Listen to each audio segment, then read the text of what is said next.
ఎంపురానే hello అంటే ఇప్పుడే అర్థమైపోయింది కదా. ఎంపురాన్ పార్ట్ 1 లో సెట్ చేసిన స్టాండర్డ్స్ ని వాళ్ళే క్రాస్ చేస్తూ మలయాళం ఇండస్ట్రీ నుంచి ఈ రేంజ్ సినిమా వచ్చింది అని ప్రౌడ్ గా చెప్పుకునేటట్టు ఆ స్కేల్ ని కానీ, ఆ గ్రాండియర్ ఎపిసోడ్స్ ని కానీ, మెయిన్ గా ఆ సెటప్ ని మన ఖురేషీ అబ్రహాం సెటప్ కి వాడిన ఆ చాపర్స్ కానీ, ఆ గన్స్ కానీ చాలా చాలా రియలిస్టిక్ గా, ఎక్కడ కామెడీ అవ్వకుండా సడన్ గా చూసేస్తే ఇదేంట్రా ఇదేదో వెస్టర్న్ సినిమా చూస్తున్నావా, ఏ ఫారెన్ మూవీనో చూసేస్తున్నావా అన్న కైండ్ ఆఫ్ ఫ్రేమింగ్ పెట్టుకొని మన మోహన్ లాల్ గారిని సూపర్ స్టైలిష్ గా చూపిస్తూ, ఇక్కడ ఈ మూవీలో ఎక్కడికక్కడ ఇంగ్లీష్ కావాల్సినప్పుడు ఓన్లీ ఇంగ్లీష్ నే వాడుతూ, హిందీ కావాల్సినప్పుడు ఓన్లీ హిందీనే వాడుతూ, ఆ ఇంటర్నేషనల్ ఫీల్ అంటే ఒక ఇంటర్నేషనల్ డాన్ కి కావాల్సిన ఫీల్ ని మనకి క్రియేట్ చేస్తూ, పొలిటికల్ ఎపిసోడ్స్ మరీ గ్రాండియర్ గా ఉన్నాయి, మొత్తం సినిమా అంతా ఉన్నాయి పార్ట్ 1 లాగా అని నేను చెప్పను. కానీ ఒక 2-3 పొలిటికల్ ఎపిసోడ్స్ ని మాత్రం చితక్కొట్టి మొత్తానికి లూసిఫర్ 2 ని ఒక ఓవరాల్ ప్యాకేజ్ లాగా స్కేల్ ని మాత్రం సూపర్ గా పెంచేసి మన ముందుకు తీసుకొచ్చారు మన పృథ్వీరాజ్ గారు అని చెప్పొచ్చు. విత్ మన మోహన్ లాల్ గారి stunning looks and extraordinary performance. కానీ నాకు స్టోరీ వైజ్ చెప్పాలి అనుకుంటే ఈ సినిమాలో ఉన్న స్టోరీలో మాత్రం అంత పెద్ద దమ్ము లేదేమో అని నాకైతే అనిపించింది. సెకండ్ పార్ట్ లో ఒక కాన్ఫ్లిక్ట్ ని ఇంట్రడ్యూస్ చెయ్యాలి కాబట్టి ఒక కాన్ఫ్లిక్ట్ ని ఇంట్రడ్యూస్ చేసి ఆ కాన్ఫ్లిక్ట్ కి తగినట్టే ఈ సినిమాని ముందుకు తీసుకెళ్లి మొత్తానికి థర్డ్ పార్టీకి ఒక రంగం సిద్ధం చేసినట్టు ఈ స్టోరీని పెట్టుకున్నారేమో అని నాకు స్లైట్ గా ఫీలింగ్ వచ్చింది. ఆ కాన్ఫ్లిక్ట్ ఏదైతే ఈ సినిమా స్టార్ట్ అయ్యేటప్పుడు ఎస్టాబ్లిష్ చేస్తారో చాలా పవర్ఫుల్ గానే ఎస్టాబ్లిష్ చేస్తారు ఆ కాన్ఫ్లిక్ట్ ని.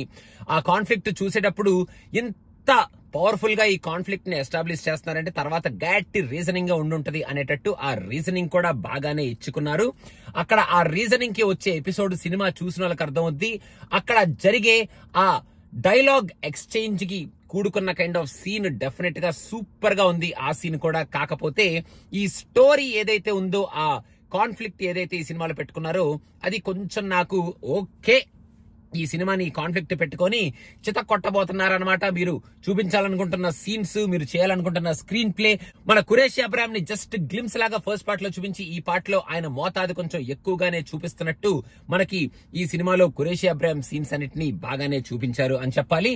ఇంకా ఫస్ట్ హాఫ్ లో మరీ ఓ పిచ్చెక్కిచ్చేసే సీన్స్, మన పొలిటికల్ డ్రామాకి సంబంధించిన సీన్స్ ఉన్నాయని చెప్పను. కానీ మన ఖురేషీ అబ్రహాం కి సంబంధించిన సీన్స్ మాత్రం ఫస్ట్ హాఫ్ లో చితక్ కొట్టారు. ఫస్ట్ హాఫ్ లో ఆ సీన్స్ చాలా బాగున్నాయి. ఇంట్రడక్షన్ సీన్ తో పాటు మన ఖురేషీ అబ్రహాం వచ్చే ఒక 2-3 సీన్స్ చాలా బాగున్నాయి అని చెప్పాలి. ఇంటర్వెల్ ఎపిసోడ్ మరి ఎందుకలా తీసుకున్నారో అందరికీ అర్థమైపోయేటట్టే, మరి దానికి ఏమైనా రీజనింగ్ ఇస్తారేమో ఎందుకలా చేయాల్సి వచ్చింది అనేటట్టు ఆ ఇంటర్వెల్ ఎపిసోడ్ కి సెకండ్ హాఫ్ లో రీజనింగ్ ఉంటుంది అనుకున్నాను. కానీ అలాంటి రీజనింగ్ ఏం లేదు. కానీ ఇంటర్వెల్ ఎపిసోడ్ అలా ఎందుకు తీయాల్సి వచ్చింది అని మనం అనుకుంటే అలా తీశారు. కానీ ఆ తీసిన ప్రెజెంటేషన్ మాత్రం చాలా సూపర్ గానే ప్రెజెంట్ చేశారు. ఇంటర్వెల్ అయిపోయిన తర్వాత మెయిన్ గా ఒక్కసారిగా మన స్టీఫెన్ ని చూపించిన ఒక 2-3 ఫ్రేమ్లు అయితే అదరగొట్టారు మన పృథ్వీరాజ్. నాకు సెకండ్ హాఫే ఫస్ట్ హాఫ్ కన్నా బాగా నచ్చింది అని ఖచ్చితంగా చెప్పగలుగుతాను. సెకండ్ హాఫ్ లో ఒక పొలిటికల్ ఎపిసోడ్ అయితే అదిరిపోయింది. క్లైమాక్స్ కొంచెం రొటీన్ గానే క్లైమాక్స్ అయిపోయిన తర్వాత నెక్స్ట్ పార్ట్ కి ఏదైతే బిల్డప్ షాట్ పడిందో ఆ నెక్స్ట్ షాట్ కి బిల్డప్ షాట్ బాగానే పడింది, చాలా ఇంట్రెస్టింగ్ గా పడింది. థర్డ్ పార్ట్ ఏ రేంజ్ లో ఉండబోతుంది, స్టోరీ ఎటువైపు వెళ్ళబోతుంది అనేది మనకు ఒక చిన్న గ్లిమ్స్ వదిలిపెట్టారు. ఫస్ట్ పార్ట్ ని యాక్చువల్ గా చాలా సీదా సాదాగా ఎండ్ చేశారు. కానీ సెకండ్ పార్ట్ ని ఈచ్ అండ్ ఎవ్రీ క్యారెక్టర్ కి ఒక క్లిఫ్ హ్యాంగర్ పెట్టుకొని చాలా అన్ఆన్సర్డ్ క్వశ్చన్స్ ని ఆన్సర్ చేయాలి, థర్డ్ పార్ట్ చూడాలి, థర్డ్ పార్ట్ తీయాలి అనేటట్టు ఆ క్లిఫ్ హ్యాంగర్స్ అన్నిటిని పెట్టుకున్నారు. మన మోహన్ లాల్ గారు చించి ఉతికారేశారు. ఆయన అటు స్టీఫెన్ రోల్లోను ఇటు ఖురేషీ అబ్రహాం రోల్లోను స్టైలిష్ గా ఉన్నారు. ఆయన డైలాగులు చెప్పింది తక్కువే, కానీ ఆ వాకింగ్ కానీ, ఆ స్టైలింగ్ కానీ, ఆ ఎక్స్ప్రెషన్స్ కానీ, క్లోజప్ లో పెట్టే ఆ కళ్ళల్లో ఉన్న ఆ పవర్ కానీ చితక్ కొట్టారు. చాలా బాగున్నారు. సూపర్ గా ఫ్యాన్స్ అందరినీ, అటు ఇండియన్ ఫ్యాన్స్ అందరినీ అలరిస్తారు ఆయన. పృథ్వీరాజ్ ఆయన ఇచ్చిన గ్లిమ్స్ లో ఆయన బాగానే యాక్ట్ చేశాడు. కొంచెం ఇంపార్టెంట్ గానే ఆయన రోల్ ని ఆయన క్రియేట్ చేసుకున్నారు. ఈ పార్ట్ లో మాత్రం అనేది చెప్పొచ్చు అనమాట. నేను ఇంకేం చెప్పదలుచుకోలేదు. మన మంజు వారియర్ కి మాత్రం సూపర్ రోల్ వచ్చింది. ఆ సెకండ్ హాఫ్ లో 2-3 సీన్స్ లో అయితే చిత్త కొట్టింది అని చెప్పాలి. ఇంకా మన Tovino Thomas as he also acted well. కానీ ఫస్ట్ పార్ట్ కన్నా ఈ పార్ట్ లో ఆయన యాక్టింగ్, ఆయనకిచ్చిన స్కోప్ కొంచెం తగ్గిందేమో అనిపించింది నాకు. But he acted well. Abhimanyu Singh also acted superbly in this movie. ఎంత మంచి పర్ఫార్మర్ ని తీసుకెళ్లి లైలా అనే సినిమాలో ఆ యాక్టింగ్ ఎందుకు చూపించారు నాకు అర్థం కాలేదు. ఈ సినిమా చూస్తే అభిమన్యు సింగ్ అబ్బా ఏమైనా పవర్ఫుల్ పర్ఫార్మెన్సా అనేటట్టు ఒక మంచి టఫ్ విలన్ లాగా సూపర్ గా పర్ఫార్మ్ చేశాడు ఆయన ఈ సినిమాలో అని చెప్పొచ్చు. ఇంకా music and taking and making అయితే అదర కొట్టారు. బ్యాక్గ్రౌండ్ స్కోర్ కూడా బెదిరిపోయింది. మెయిన్ గా పృథ్వీరాజ్ గారు తెలుగులో చూడండి మీకేం ప్రాబ్లం అవ్వదు, తెలుగులోనే చూడండి తెలుగువారు అని చెప్పడంలో ఎటువంటి అతిశయోక్తి లేదు. ఎందుకంటే డైలాగులు చాలా చాలా బాగున్నాయి. ఆయన అండర్ కరెంట్ గా చాలా సీన్లు మన పృథ్వీరాజ్ గారు ఈ సినిమాలో చెప్పారు. అది మీరు జాగ్రత్తగా చూస్తే మీకు అర్థమవుద్ది. మీకు అక్కడక్కడ ఫస్ట్ పార్ట్ లాగానే కొంచెం లెంత్ ఎక్కువ అవుతుందా అన్నట్టు అనిపించే సీన్స్ ఉన్నాయి. కానీ ఓవరాల్ గా చెప్పాలంటే పార్ట్ 1 ఎప్పటికైనా పార్ట్ 1నేనమ్మా. పార్ట్ 1 లో వచ్చిన ఫీల్ నాకు ఈ సినిమాలో పార్ట్లుగా వచ్చింది, కానీ ఓవరాల్ గా వచ్చింది అని చెప్పను. Because of the conflict point and the establishment of the story.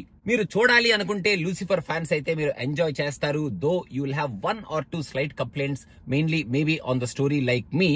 కాకపోతే మీరు ఆ గ్రాండ్ స్కేల్ ని, మోహన్ లాల్ గారిని, ఆ కంప్లీట్ గా మన స్టైలైజ్డ్ గా చూపించిన ఆ ఎపిసోడ్స్ ని, మెయిన్ గా సెకండ్ హాఫ్ లో వచ్చే కొన్ని అరుపులు అరిపించే సీన్స్ ని, ఆ లాస్ట్ లో ఉన్న క్లిఫ్ హ్యాంగర్స్ ని ఎంజాయ్ చేసి థియేటర్ నుంచి బయటకి అమ్మయ్యా మొత్తానికి లూసిఫర్ 2 ఏమీ డిసప్పాయింట్ అయితే చేయలేదురా, కానీ లూసిఫర్ 1 బాగా పవర్ఫుల్ అన్నమాట అనుకుంటూ థియేటర్ నుంచి బయటకు వచ్చేస్తారనమాట. So guys last but not the least, US లో టాక్స్ సీజన్ స్టార్ట్ అయిపోయింది. Almost end of tax seasons లోకి వచ్చేస్తున్నాం మనం. ఇప్పుడు కనుక మీరు ఇంకా షాప్ చేస్తూ ఎక్కడికి వెళ్ళాలి అనుకుంటే we tax planners are for you. కింద డిస్క్రిప్షన్ లో వాళ్ళ ఇన్ఫర్మేషన్ ఉంది. వాళ్ళ దగ్గర మీరు జస్ట్ కన్సల్టేషన్ తీసుకోవచ్చు అండ్ మీకు నచ్చితే వాళ్ళతో ప్రొసీడ్ అవ్వచ్చు. సినిమా పిచ్చ కోడ్ కనుక వాడితే, రిఫరెన్స్ కనుక వాడితే 10% డిస్కౌంట్ కూడా మీరు పొందొచ్చు. మీకు ఒకవేళ if you want give it a shot, హ్యాపీగా గివ్ ఇట్ ఎ షాట్. కింద ఇన్ఫర్మేషన్ లో వాళ్ళ డీటెయిల్స్ ఉన్నాయి, ఈ పక్కన పోస్టర్ లో కూడా వాళ్ళ డీటెయిల్స్ ఉన్నాయి. కాబట్టి give it a shot and try it out once. Don't forget to subscribe to Cinema Picha because we are coming up with Robin Hood and Mad Square reviews tomorrow.